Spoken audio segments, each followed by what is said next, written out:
Okay, you're looking to buy a data center, or at least have one in your town. Here's the first thing that I'd say to any county commission or city council. Do not approve a quote generic center. Make Amazon, Microsoft, or Google define the project in writing.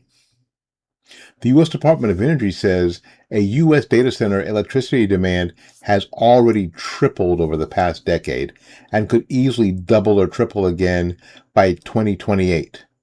So while the IEA projects global data center electricity use could double to about 945 terawatt hours by 2030.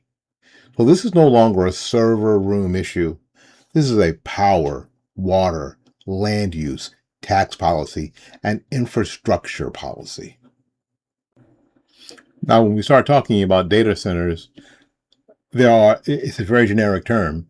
Now, there are different kinds of data centers. There is a regular cloud data center that stores and serves digital life.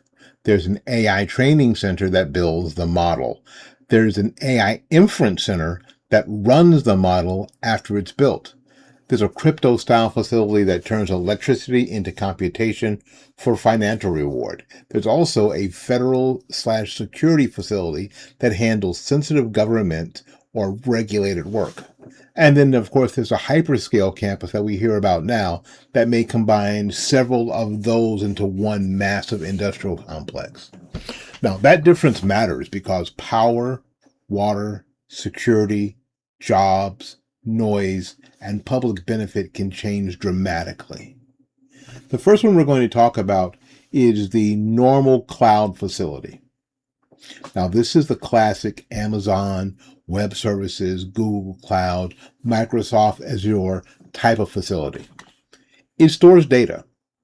It runs websites. It hosts apps. It manages business software, backs up files, streams services, and keeps the modern internet working. Think of it as a digital warehouse for everyday online life. Email, phone, photos, websites, business systems, apps, medical records, banking systems, streaming platforms, and corporate databases. Now, for the county or the city, the big issue is usually steady power demand, fiber access, cooling, tax structures, and land use. These facilities may be large, but their workload is usually more predictable than the newest AI-heavy facilities. The Department of Energy says data center electricity loads have already tripled over the past decade, like I said before, and could double or triple again in 2 years. So even a quote normal cloud facility is not small potatoes anymore. So the question needs to be, are you simply hosting a cloud services, or will this site also support AI, high performance computing, or other powerful intensive workloads? Because that will make a difference. Now, if we're talking about an AI training center, this, my friends, is a heavy duty one. AI training is where the company takes massive amounts of data and uses huge numbers of GPUs, graphic processing units, to build or improve an artificial intelligence model. This is to quote, teach the machine. Okay. It's not answering questions, it's creating the system that will later answer questions. This is what build the model is, for instance, ChatGPT or Claude or Venice, or some of the other models that you start seeing.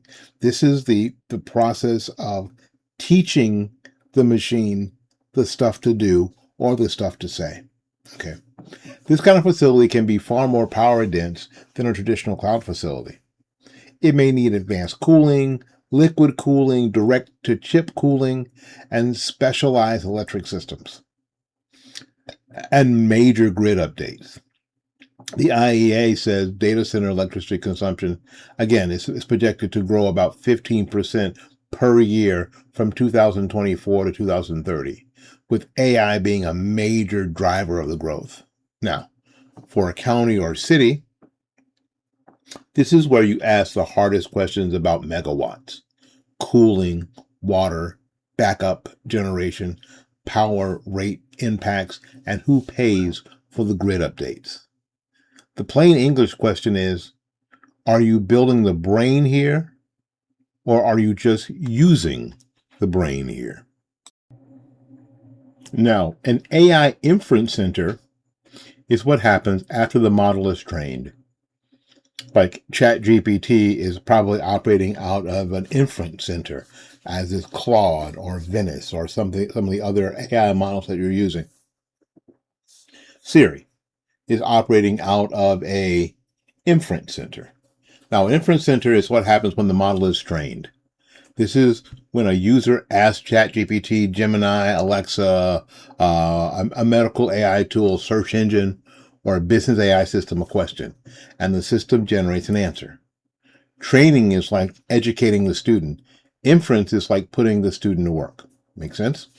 Inference centers may still use serious power, especially as AI becomes built into search, phones, businesses, software, vehicles, customer service, education, medicine. But the workload is different from training. Inference also often has to be closer to users because speed matters. A search response, chatbot answer, voice command, or business transactions cannot always wait for computation to travel halfway across the country. Recent research on AI inference described it as persistent and geographically distributed source of electricity demand, with some of the workloads movable depending on latency, legal rules, capacity, and network constraints. Now, for the county or the city government, this means the facility may run constantly. It may grow over time, and it may become more critical infrastructure than a simple storage warehouse. Now, the question to ask is this: will the site serve live AI users in real time? And how much expansion do you expect as AI use grows? Now, this fourth type is crypto-adjacent workload, and it needs really special scrutiny. A crypto mining facility is not really a data center in the traditional public service sense. It does use computer hardware to perform calculations tied to blockchain networks, especially proof of work systems like Bitcoin or Ethereum, right? So in plain terms, it converts electricity into computational guesses that may or may not produce financial reward. Now, the public policy issue is that crypto mining can use enormous electricity while creating relatively few permanent jobs. The U.S. Energy Information Administration estimated that in 2024, the annual electricity use from U.S. cryptocurrency mining likely represented between 0.6% and 2.3% of the total U.S. electricity consumption. Now, here's the deal. Amazon or Google or Microsoft is probably not coming to your county or your city saying, hey, listen, we want to build a Bitcoin mine. But it is still part of the due diligence of your county or city to ask whether any portion of that facility is going to support blockchain, proof of work, or high-performance speculative compute. Third-party for crypto miners or other power-heavy workloads that can shift with market price. Again, here's the question to ask. Is any part of this project connected to crypto mining, blockchain validation, high-frequency speculative compute, or third-party tenants that we don't know about? Now, a federal or security workload. This data center is designed to handle government, defense, law enforcement, intelligence, regulated health data, and financial data, or other sensitive information. Now, that changes the conversation, folks. The company may need stronger physical security, restricted access, cyber compliance, backup power, redundancy, perimeter controls, controlled personnel access, and special auditing. FedRAMP, which is a federal cloud security program, maintains a marketplace of certified cloud services. And the NIST SB 853 provides a major catalog of security and privacy controls used to protect federal information systems and organizations. Now, for the county or the city, the issue is not only power and water, but emergency planning, public transparency, law enforcement coordination, roads access, security restrictions, and what the public will not be allowed to know. The question to ask is this: will this facility handle federal, defense, law enforcement, health, financial, or classified adjacent workloads that change security and emergency response or public disclosure rules? It's a hard question to ask, but it needs to be asked and it needs to be answered. Now, this is the giant one.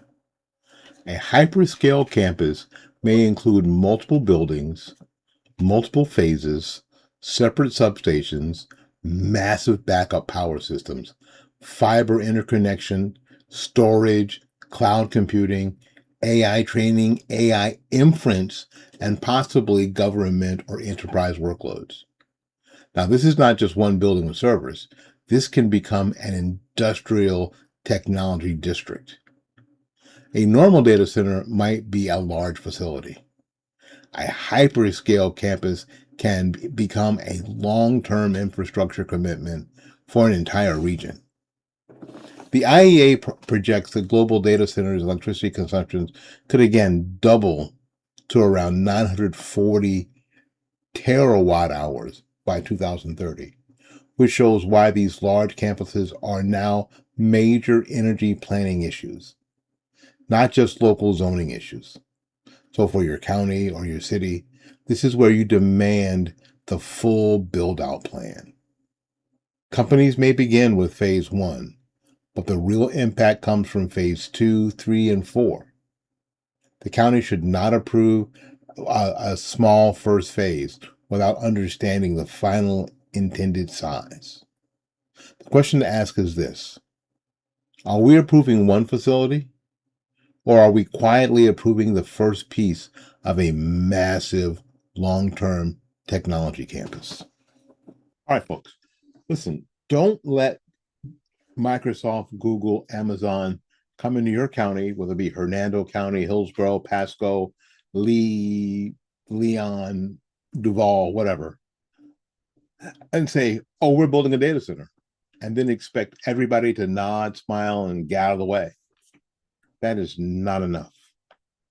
And don't let your local officials be dazzled by the size of the investment, or the corporate logo, or the promise of being part of the future.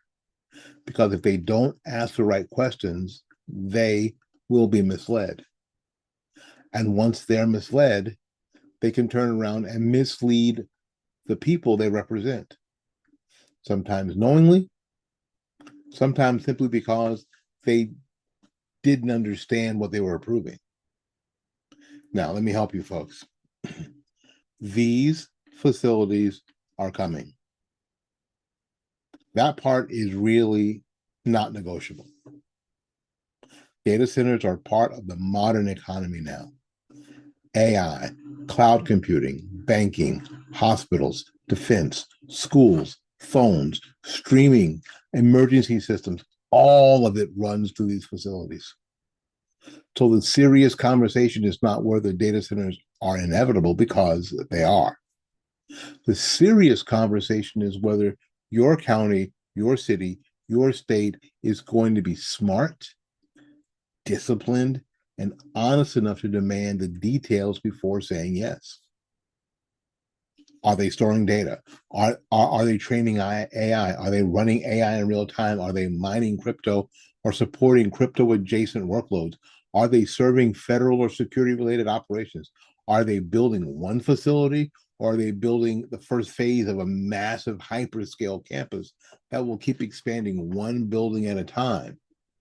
Because each one has a different cost, a different risk, a different power demand, a different water demand, a different tax impact, different security profiles and a different burden on the people who already live there.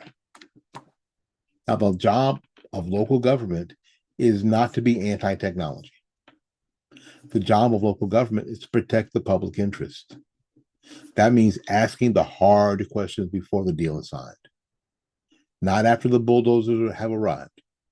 It means demanding real answers about power and water and cooling, taxes, jobs, roads, emergency service, noise, backup generations, environmental impact, and who pays when the electric grid needs upgrading or the fiber grid needs upgrading.